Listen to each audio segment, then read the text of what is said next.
અને ઓસ્ટ્રેલિયાએ જાકારો આપી દીધો। જાપાન અને ઓસ્ટ્રેલિયાનો હોર્મુઝમાં યુદ્ધ જહાજ મોકલવાનો સ્પષ્ટ ઇનકાર છે। ઓસ્ટ્રેલિયાએ યુદ્ધ જહાજ મોકલવા અંગે નનૈયો ભણી દીધો એટલે અમેરિકાને ઝટકો લાગ્યો છે। યુએઈમાં મદદ માટે વિમાન મોકલ્યા પણ હોર્મુઝમાં સહયોગ નહીં આપીએ। જાપાને હોર્મુઝ સ્ટ્રેટ ખુલ્લી કરવા જહાજ મોકલવાની ના પાડી દીધી। એસ્કોર્ટ જહાજ મોકલવા અંગે હાલ કોઈ જ નિર્ણય નથી લેવામાં આવ્યો। જાપાન દ્વારા યુદ્ધ વિરોધી સંવિધાનના આર્ટિકલ 9ની મર્યાદાનો હવાલો આપવામાં આવ્યો। તેલની અછત વર્તાતા જાપાને ઓઇલ રિઝર્વમાંથી તેલનો ઉપયોગ શરૂ કર્યો। પુરવઠો સ્થિર રાખવા 254 દિવસ ચાલે તેટલા ઓઇલ રિઝર્વનો વપરાશ કરાશે। જાપાન પાસે હાલ 47 કરોડ બેરલ તેલનો જથ્થો હોવાનો અંદાજ છે। ઉદય, અહીં જાપાન અને ઓસ્ટ્રેલિયાએ સીધી ના પાડી દીધી છે ટ્રમ્પને હોર્મુઝ સ્ટ્રેટ ખુલ્લી રાખવામાં તેઓ કોઈ મદદ નહીં કરે અને જાપાને તો એ પણ કીધું છે કે ભલે જે પહેલા હુમલા માટે હેલ્પ કરી હતી પરંતુ હવે કોઈ હેલ્પ નહીં કરવામાં આવે।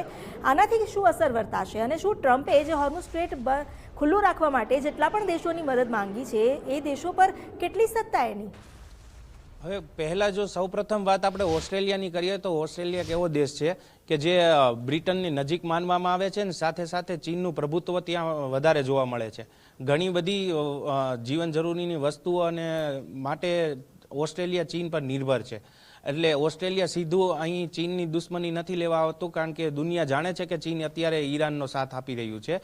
બીજું એ કે જે બ્રિટનનું અપમાન થયું જે રીતે ટ્રમ્પે કર્યું હતું તે પ્રમાણે ઓસ્ટ્રેલિયાએ માત્ર વિમાનો મોકલ્યા છે યુએઈમાં કારણ કે યુએઈમાં ઓસ્ટ્રેલિયાના ઘણા નાગરિકો રહે છે તેની સુરક્ષા માટે વિમાનો મોકલ્યા છે પણ કોઈ ઓઇલ ટેન્કરને એસ્કોર્ટ કરવા માટે નથી કહ્યું નથી મોકલ્યા અને એ લોકો તૈયારી પણ નથી કરી। વાત કરીએ જાપાનની તો જાપાનના બીજા વિશ્વયુદ્ધ પછી જાપાને પોતાના જે બંધારણમાં ફેરફાર કર્યા હતા એમાં બંધારણમાં આર્ટિકલ 9 છે તે જાપાનને આ પ્રમાણેની પ્રક્રિયા કરતા અટકાવે છે કારણ કે જાપાને જે રીતે બીજા વિશ્વયુદ્ધમાં ભાગ લઈ અને વિદેશોમાં હુમલા કર્યા હતા ત્યારબાદ જે બંધારણ ઘડવામાં આવ્યું તેમાં ખાસ ધ્યાન રાખવામાં આવ્યું કે જાપાન કોઈ એવી સૈન્ય કાર્યવાહી ન કરે વિદેશની અંદર કે જેથી કરીને યુદ્ધ જાપાન સુધી પહોંચે।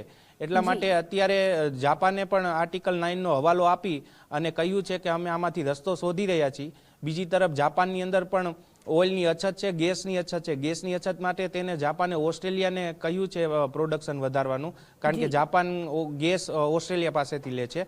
બીજી તરફ જે બહુ મોટો જથ્થો છે તેમની પાસે ઓઇલ રિઝર્વનો એટલે એનો ઉપયોગ શરૂ કર્યો છે। જી, આભાર આપનો ઉદય, જે રીતે જાણકારી આપી છે એ માટે।